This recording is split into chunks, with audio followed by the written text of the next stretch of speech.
Hello and welcome to the Inspiring ECE podcast. I'm your host, Marcy Nicole, and today we're going to be talking about the winter blues. Yes, the winter blues. I'm from Ontario, Canada, and we go through seasonal changes. And that means the cold weather, shorter days, and generally just feeling down at this time of year.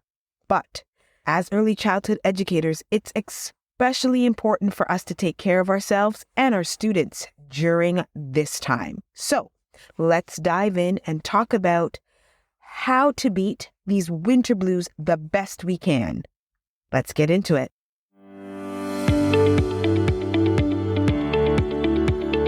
Get ready to reunite your passion for early childhood education. I'm your host, Marcy Nicole, and welcome to the Inspiring ECE podcast.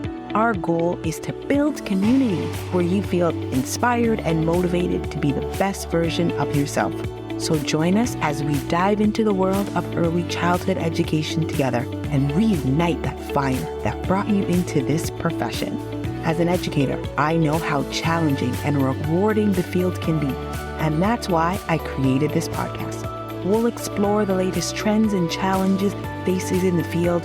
We'll have expert guests and webinars and provide workshop, coaching, and mentorship programs that will help guide you to your ideal work-life balance. So join us as we dive into the world of early childhood education together and reunite that fire that brought you to this profession in the first place. So let's get started. Okay, so first of all, let's talk about exactly what the winter blues are. Well, it's a type of seasonal affective disorder that affects some, not all people, during the winter months, typically from around September to April, and some of the symptoms can include feeling down, fatigue, lack of motivation, and changes in appetite and sleep patterns. For me, I call it comfort food season. I find it extremely difficult to stick to my fitness regimens or that healthy diet during those times when I just want to snuggle up with a cozy blanket and a warm beverage. It's hard. So we're going to talk about how can we have some tips to get through these difficult months. All right, as educators, it's important to recognize that winter blues can have an effect on all of us. Not only us as teachers, but also the children and students within our programs. So when you are feeling down, it's so hard to maintain that level of energy and enthusiasm your students need in the classroom. And I get it. It's harder to get out of bed when it's dark, and it's harder to be motivated and have that energy that you know your students are accustomed that you have when you enter that classroom. And that's okay. But you also need to be mindful that your students are going through that as well. So during drop-off and pickup times, their moods can be affected, as well as their energy levels. So don't be offended if you spent all of this time planning these really great activities, invitations, and provocations, and the students just aren't interested.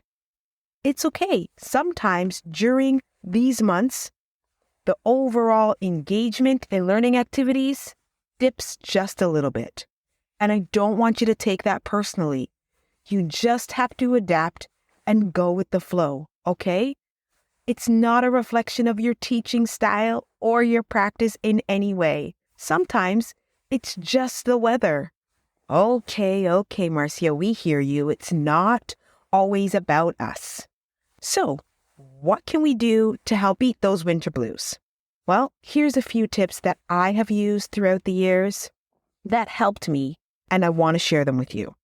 I know it's difficult and you're probably thinking, but it's freezing. But getting outside and getting that fresh air, even if it's just a few minutes, can help improve your mood and energy levels.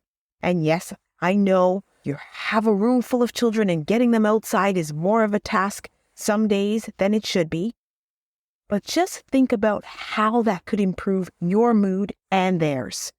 Fresh air is great for a mood boost, as well as it gives them a change of environment, and that sunshine feels so good, doesn't it? So when you can, and if you can, spend more time outside. Another tip that I have for you is try to incorporate some more light and fun-hearted activities into the classroom. Some more movement and music, and just more light and airy activities for the students to engage with. You could also create an atmosphere where it brings up that energy, and it's going to help both you as an educator and the students in the classroom. We talked about going outside, and that's not always the case sometimes when it's -30 outside.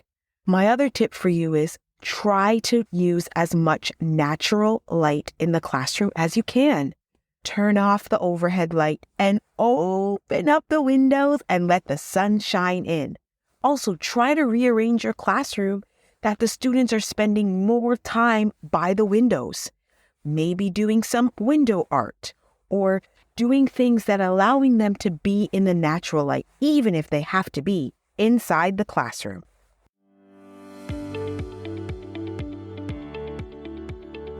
You know that being an early childhood educator can both be rewarding, challenging, and that's why we're here to support you every step of the way. At the Inspire to Educate, we offer one-on-one and group coaching to help you navigate your ups and downs in the field and reunite your passion for early childhood education. Our experienced coaches, like Marcy Nicole at Aspire to Educate, have a wealth of knowledge and expertise to share with you. Each of our coaching programs is tailored to the individual, whether you are in the beginning of your professional journey, whether you're looking for guidance on specific challenges you're facing, or simply just want to refocus and recharge, we have a coaching program that's right for you. To learn more about our coaching services, visit our website at aspiretoeducate.com or follow us on social media at marcynicole_. We can't wait to work with you and to help you thrive in your career as an early childhood educator.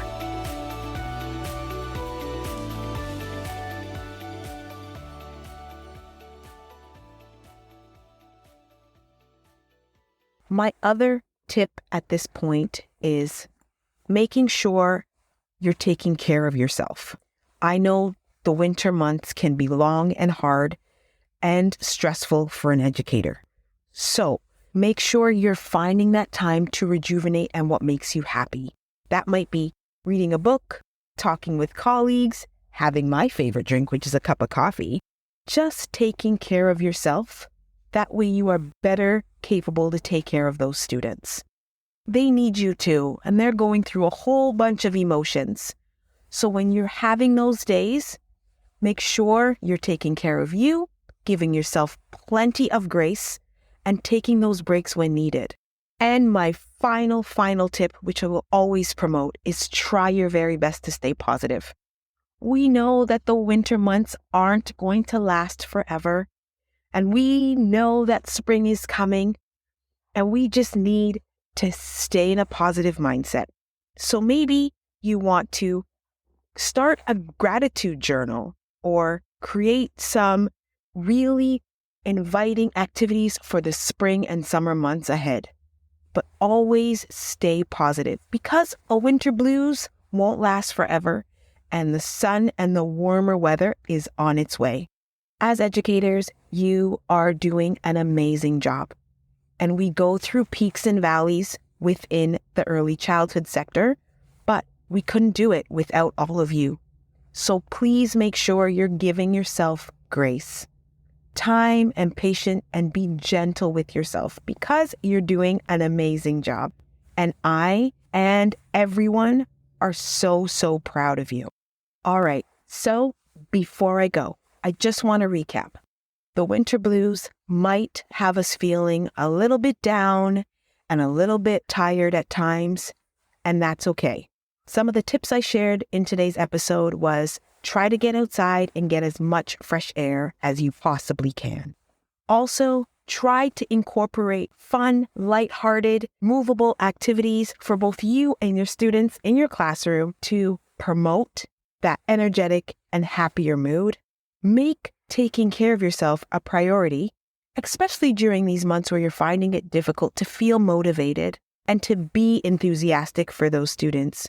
And finally, try to find that positive mindset that I know you have. And even though it's a struggle sometimes, it's okay. Just take it one day at a time, one step at a time, and try your very best for those students. And that's it for today's episode of the Inspiring ECE. I hope that these were helpful and inspiring tips to help you fight against those winter blues. Remember, take care of yourself and your students during the winter months. It's essential for a successful and fulfilling school year. Until next time, stay warm and keep inspiring. Thank you so much for listening. Until next time, see you then.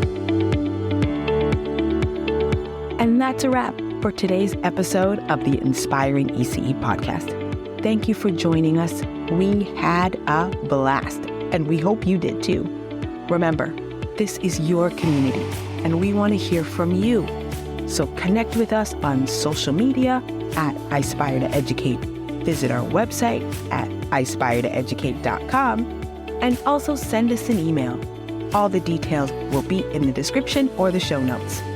And don't forget, we're here to support you through your educational journey. So subscribe and tune in for future episodes. And let's continue to inspire and support each other to the best versions of ourselves. Until next time, have yourself a great day.